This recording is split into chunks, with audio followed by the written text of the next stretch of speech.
বাংলাদেশে রাজার ছেলে রাজা হবে, মন্ত্রীর ছেলে মন্ত্রী হবে, সেই সংস্কৃতির ধারা আমরা পাল্টে দিতে চাই। রাজার ঘরে জন্ম নিলেই রাজা হওয়া যাবে না, মন্ত্রীর ঘরে জন্ম নিলেও মন্ত্রী হওয়া যাবে না।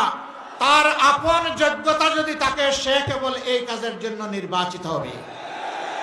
আমরা এমন বাংলাদেশ চাই, একজন সাধারণ রিক্সা চালক ভাই তার সন্তানের মেধা বিকাশের মাধ্যমে একদিন যেন সেও এদেশের প্রধানমন্ত্রী হতে পারে। ওই বাংলাদেশটা আমরা গড়তে চাই। অতীতের বস্তা পচা রাজনীতি, যেটা ফ্যাসিবাদ উপহার দিয়েছে, একনায়কতন্ত্র উপহার দিয়েছে, দুর্নীতিতে দেশকে চ্যাম্পিয়ন বানিয়েছে, ডুবিয়ে দিয়েছে, ওই রাজনীতিকে আমরা লাল কার্ড দেখাতে চাই।